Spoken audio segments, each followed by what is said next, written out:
Lolos ke final umumnya diikuti perasaan lega atau bahagia.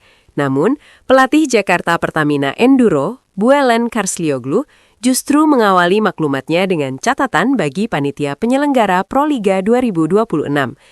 Saya ingin semua orang di sini, tolong, tulis sesuatu tentang arenanya, karena temperaturnya 30 derajat, ucap Buelen Karslioglu kepada awak media. Kalimat ini dikeluarkan pelatih asal Turki itu sebelum berbicara lebih jauh mengenai kelolosan Jakarta Pertamina Enduro ke final Proliga 2026. Pertamina memastikan kelolosan setelah meraih kemenangan atas Jakarta Popsivo Polwan dalam laga di Gor Jatidiri, Semarang, Jawa Tengah, Jumat 17 April 2026.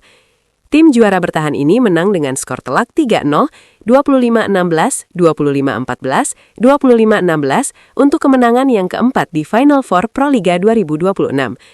Megawati Hangestri Pertiwi DKK menyusul Gresik Pons Kaplas Pupuk Indonesia yang lebih dulu mencetak kemenangan keempat yang sudah tidak mungkin dikejar.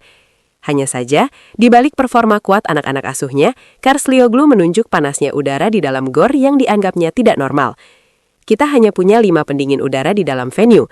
Biasanya, di kota-kota lain ada 2 pendingin di setiap sisi. Tutur Karslioglu menambahkan. Kenapa kami harus bertanding dengan kondisi yang sangat panas? Kenapa para pemain tidak bisa memberi performa terbaik? Semua orang kesini untuk apa? Pertandingan bola voli yang bagus kan?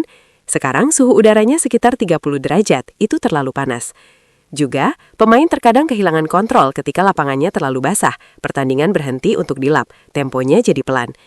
Buelen Karslioglu bukan satu-satunya yang mengeluh demikian. Pebola voli kawakan dari tim putra Jakarta Bayangkara Presisi, Nizar Julfikar, juga mengeluh masalah yang sama.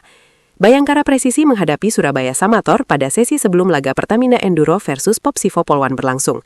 Silahkan ditulis mas, gornya panas pol, ucap mantan kapten timnas voli tersebut kepada bolasport.com ketika ditanya soal pertandingannya.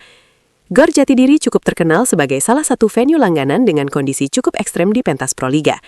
Tak hanya panas, sirkulasi udara di dalam lapangan juga dinilai kurang baik sehingga udaranya terasa pengap. Karslioglu yang sebenarnya sudah sejak musim lalu melatih di Proliga, tidak kuat dengan kondisi kali ini hingga mengaku harus mengganti bajunya 2 kali. Dia pun berharap kondisinya akan lebih baik ketika Grand Final Proliga 2026 berlangsung di Dor Amongrogo, Yogyakarta pekan depan. Finalnya berbeda dan kita punya penonton asing. Kita harus menunjukkan arena yang baik, semuanya, karena seluruh dunia menonton voli Indonesia. Kita harus menunjukkan yang terbaik dan bukan hanya soal performa. Terima kasih, tukas Karslioglu menutup. Pertamina Enduro masih akan menjalani 1 pertandingan lagi dalam pekan terakhir Final Four di Semarang ini. Pertamina akan menghadapi Pons Kaplas pada Minggu 19 April 2026 yang menjadi pertemuan terakhir sebelum perang sesungguhnya di babak final. Saya ingin mencoba program yang baru, karena sekarang ini masa persiapan, kata Karslioglu. Selain itu, saya ingin melihat penampilan beberapa pemain pelapis, karena kami punya pemain-pemain yang masih sangat muda. Mungkin mereka tidak akan bermain secara penuh, tetapi saya ingin melakukan pergantian. Harus disiapkan segala sesuatunya. Misal ada yang cedera, pemain muda harus siap. Terima kasih sudah nonton, update terus berita-berita terbaru di Buat Makan TV. Sampai jumpa!